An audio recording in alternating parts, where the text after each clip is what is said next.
Hello students, welcome to Gyanjyoti coaching centre. Gyanjyoti coaching সেন্টারের পক্ষ থেকে তোমাদের সকলকে জানাই আরো একবার স্বাগত। তো স্টুডেন্টস, আজকে আমি যে বিষয় নিয়ে পুনরায় তোমাদের সামনে চলে এসেছি তা হলো গুপ্ত সাম্রাজ্যের পতনের কারণ। তো আলোচনা শুরু করার পূর্বে তোমাদের একটা ছোট ইনফরমেশন দিয়ে রাখি।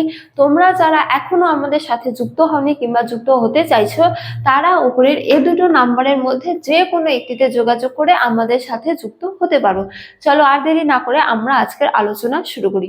তো আজকের আলোচনার বিষয় হলো গুপ্ত সাম্রাজ্যের পতনের কারণ। তো এক্ষেত্রে বলা যায় যে শ্রীগুপ্ত গুপ্ত সাম্রাজ্যের প্রতিষ্ঠা করেছিল এবং পরবর্তীকালে সমুদ্রগুপ্ত, দ্বিতীয় চন্দ্রগুপ্ত এবং স্কন্দগুপ্তের আমলে এই সাম্রাজ্য এক সুবিস্তীর্ণ অঞ্চল জুড়ে অবস্থান করেছিল। কিন্তু উত্থানের পর পতন, এটাই কালের নিয়ম। ফলে এই গুপ্ত সাম্রাজ্যের উত্থান হলেও কিন্তু এক শতাব্দীর মধ্যে এই সাম্রাজ্যের পতনও ঘটে। তো এবারে বলা যায় যে এই গুপ্ত সাম্রাজ্যের পতনের জন্য কোনো একটি নির্দিষ্ট কারণ দায়ী ছিল না। এই গুপ্ত সাম্রাজ্যের পতনের জন্য কিন্তু নানা কারণ দায়ী ছিল। যেমন প্রথমে রয়েছে যোগ্য উত্তরাধিকারের অভাব। এক্ষেত্রে বলা যায় যে গুপ্ত সাম্রাজ্যের শেষ শক্তিশালী সম্রাট ছিলেন স্কন্দগুপ্ত এবং স্কন্দগুপ্তের পরবর্তীকালে আরো রাজা হয়েছিলেন, কিন্তু তারা ছিলেন অযোগ্য এবং অদক্ষ। কিন্তু গুপ্ত সাম্রাজ্যের ক্ষেত্রে বলা যায় যে একেবারে প্রথম থেকেই দেখা যায় যে এই গুপ্ত সাম্রাজ্য সমগ্র একজন রাজার দক্ষতা ও যোগ্যতার উপর নির্ভর করে প্রতিষ্ঠিত হয়েছিল এবং স্থায়ী ছিল।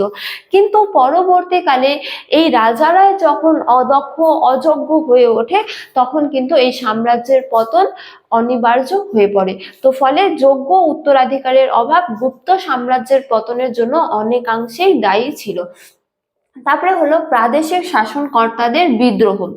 তো দেখা যায় যে গুপ্ত সাম্রাজ্য সমগ্র সাম্রাজ্যকে সুষ্ঠুভাবে পরিচালনা করার জন্য সমগ্র সাম্রাজ্যকে কয়েকটি প্রদেশে ভাগ করা হয়েছিল এবং প্রদেশগুলির যে শাসন দায়িত্ব, শাসন কাজ পরিচালনার দায়িত্ব, তা কিন্তু বিভিন্ন ব্যক্তিদের হাতে অর্পণ করা হয়েছিল।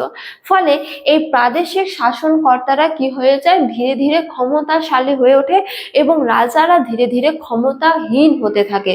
তো এবং প্রাদেশিক শাসনকর্তারা ক্ষমতাশালী হয়ে উঠলে তারা কিন্তু নিজেদের ইচ্ছা মতো কাজকর্ম চালাতে থাকে। ফলে এই প্রাদেশিক শাসনকর্তাদের বিদ্রোহ কিন্তু গুপ্ত সাম্রাজ্যের পতনের জন্য দায়ী ছিল। তারপরে হলো ভূমি দান ব্যবস্থার ত্রুটি। তো মৌর্য যুগেও আমরা দেখতে পারি যে ব্রাহ্মণদের ভূমি দান করা হতো, কিন্তু সেই ভূমির ওপর রাজার একটা অধিকার ছিল। কিন্তু গুপ্ত সাম্রাজ্যে কোনো প্রশাসনকে বা ব্রাহ্মণকে ভূমি দান করা হলে সেই ভূমির ওপর রাজার আর কোনো রকম কোনো দাবি থাকতো না। ফলে কি হয়ে যায়, সেই ভূমিকে কেন্দ্র করে সেই একজন ব্যক্তি যাকে ভূমি দান করা হয়েছে সে কিন্তু রাজনৈতিক সামাজিক সব রকমের হচ্ছে যে ক্ষমতা ভোগ করতে থাকে এবং সেই ভূমি যাকে ভূমি দান করা হচ্ছে সেই কিন্তু সর্বেসর্বা হয়ে উঠছে, যার ফলে এই ভূমিদান ব্যবস্থার ত্রুটির জন্য কিন্তু গুপ্ত সাম্রাজ্য হচ্ছে যে পতন হয়েছিল বলে বলা যায়। তারপরে হচ্ছে যে সেনাবাহিনীর দুর্বলতা। এক্ষেত্রে বলা যায় যে গুপ্ত রাজাদের কাছে সুনিয়ন্ত্রিত এবং সুপরিকল্পিত কোনো সেনাবাহিনী ছিল কিনা তা সঠিকভাবে কিছু জানা যায় না। তবে বলা যায় যে আপাতকালীন বা জরুরিকালীন পরিস্থিতিতে কিন্তু রাজারা সেনাবাহিনীর জন্য সামন্ত প্রভুর ওপর নির্ভর করে থাকতো। তবে এই যে সেনাবাহিনীরা ছিল, এই সেনাবাহিনীদের কাছে কিন্তু উন্নত মানের অস্ত্র শস্ত্র ছিল না। ফলে এরকম সেনাবাহিনী কোনো এক সাম্রাজ্যের স্থায়িত্বর জন্য কখনোই সক্ষম না, যার ফলে গুপ্ত সাম্রাজ্যের পতন হয়েছিল বলে জানা যায়। তারপরে হচ্ছে যে মন্ত্রীদের দায়িত্ব। তো গুপ্ত সাম্রাজ্যের মন্ত্রীদের ওপর একাধিক দায়িত্ব অর্পণ ছিল, কিন্তু পরবর্তীকালে এই মন্ত্রী পদ যখন বংশানুক্রমিক হয়ে ওঠে তখন বহু অযোগ্য এবং অদক্ষ ব্যক্তি কিন্তু মন্ত্রী হয়ে ওঠে। ফলে তারা শাসন ব্যবস্থা সম্পর্কে সঠিকভাবে কিছু না জানায় কি হয়ে যায়, কেন্দ্রীয় শাসন ব্যবস্থা ধীরে ধীরে দুর্বল থেকে দুর্বলতর হতে থাকে।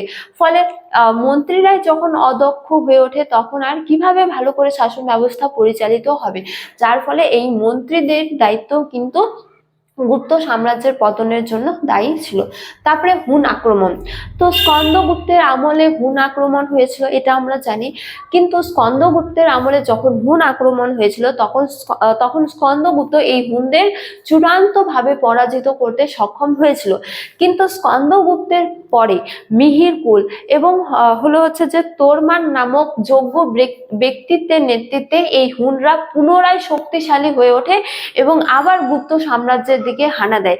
কিন্তু পরবর্তী অযোগ্য অদক্ষ ব্যক্তি রাজাদের পক্ষে এই হুনদের পরাজিত করা কিন্তু সমর্থন ছিল না, যার ফলে কি হয়, গুপ্ত সাম্রাজ্যের পতন হয়েছিল বলে বলা যায়।